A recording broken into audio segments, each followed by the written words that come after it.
Alright, it's actually time to get to the rust repair. Been to the store, got the supplies. Now it's time to go to work. Alright, real quick before we get on this rust repair, I'll give you a quick update.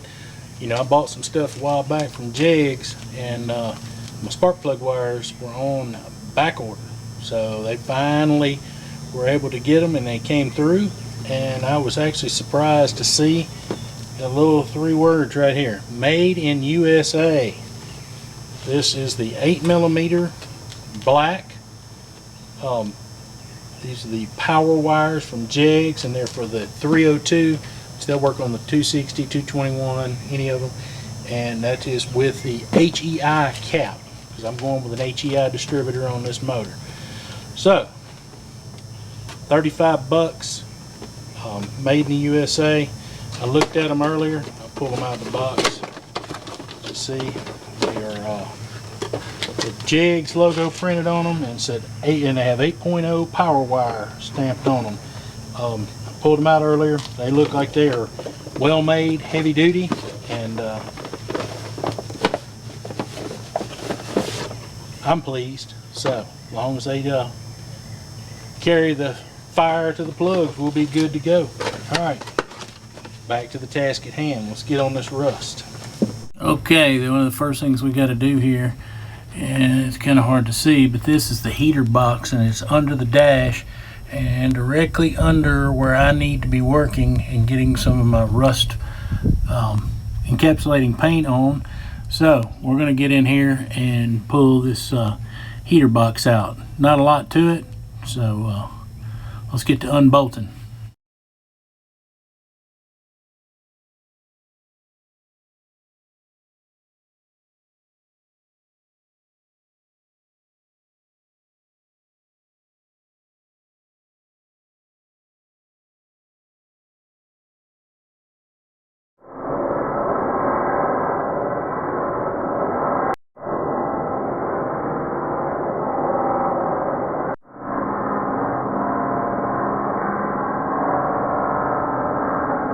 Alright, well, you have seen us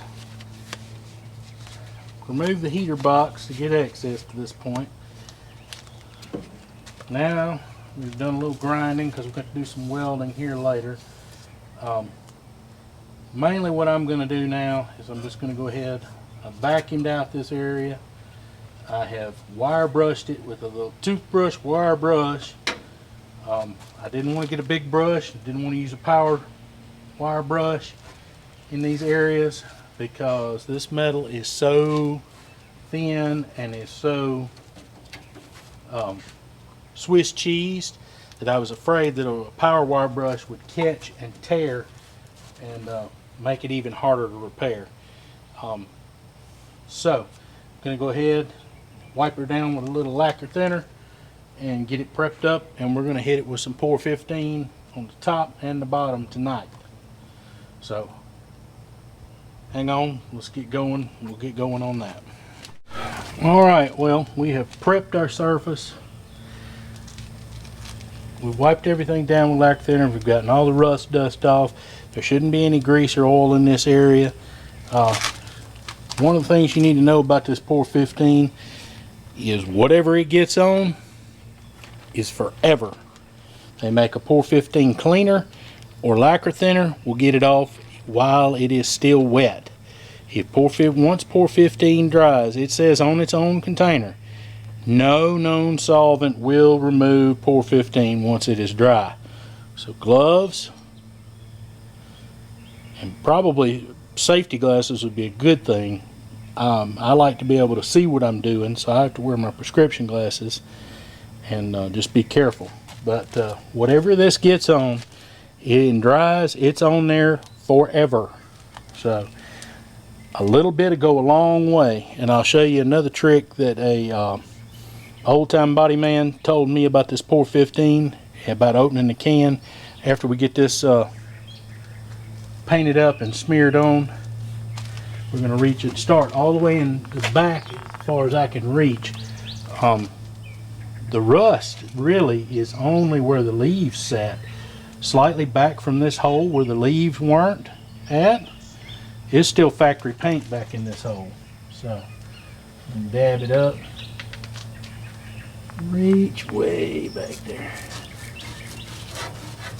And all I'm interested in doing is coating the rusty sections right now.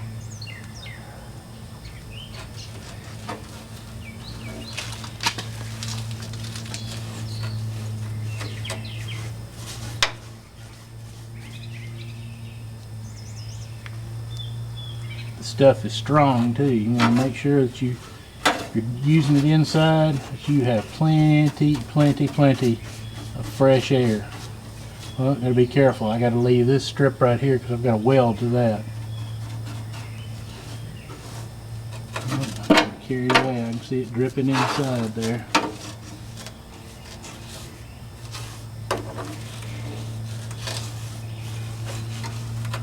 Oh, missed a spot. Here we go.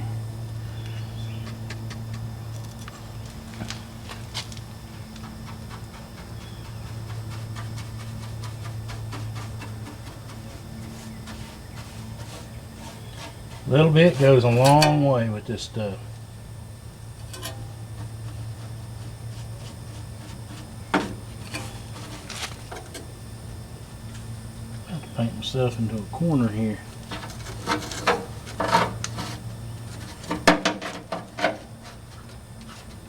What in the world is that?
Alright, let me get a light and take a quick look. We got a couple of holidays, but nothing major.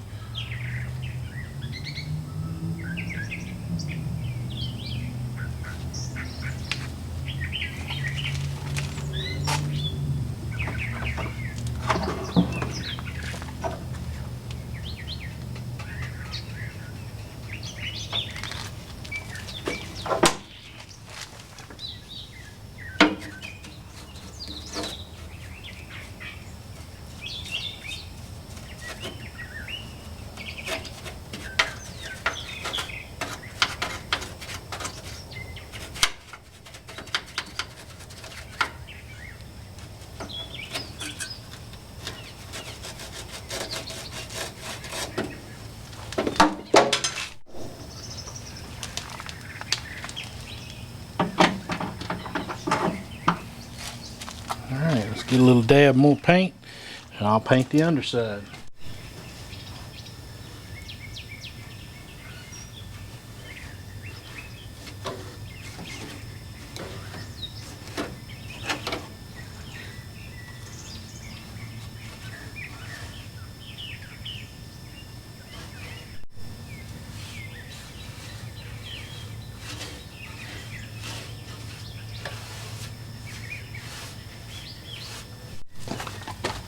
Now, I was working in there upside down. I had a little blob get on me. I can get it off right now. It's a little lacquer thinner on a rag. Not the best thing to do for your skin in the world, nor your liver. But if you don't get it off, it becomes part of you for a couple of weeks until it wears off.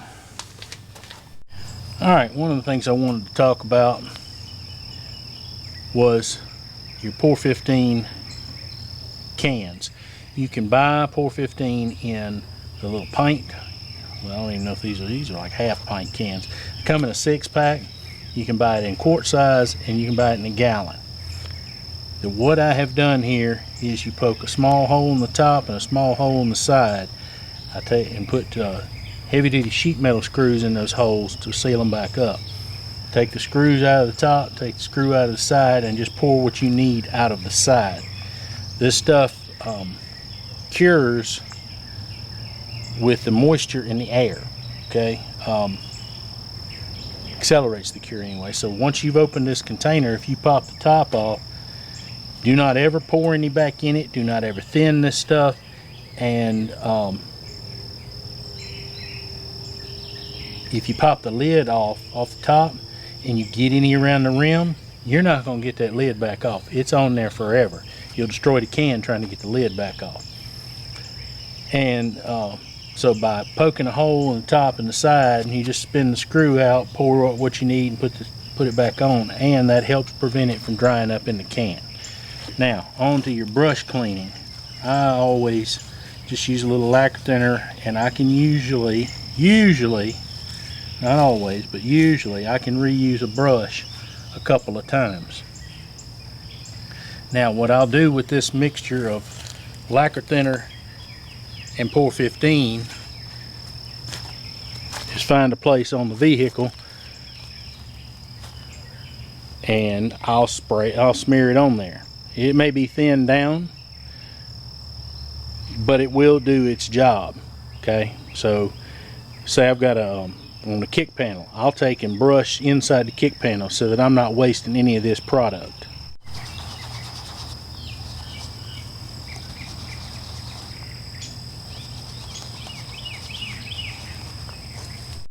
Alright, now you can see on that transmission tunnel the light coat of pour 15 lacquer thinner. I went ahead and smeared it on there. It's hard to tell, but there is a light coating of pour 15. And like I said, you haven't wasted any of your product. It all went into your project. Anything we can do to stop the rust on these cars is imperative. Alright, I just wanted to give you a quick look in behind the dash. You can see what I treated there. It's that rusty holes and the area surrounding it. That is really the only rusty spots. Really rust damage is right in there.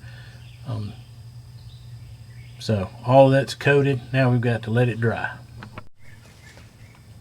Alright, you can see all that's been painted up in there and how far back I painted, and got it coated up real good. Just waiting on it to dry. One of the other things I wanted to talk to you about today is I wanted to go ahead and give a channel shout out. Been meaning to do this for a while, slipped my mind several times, but I wanted to shout out Mill Creek Fab Shop. If get a second, go over and check out his channel.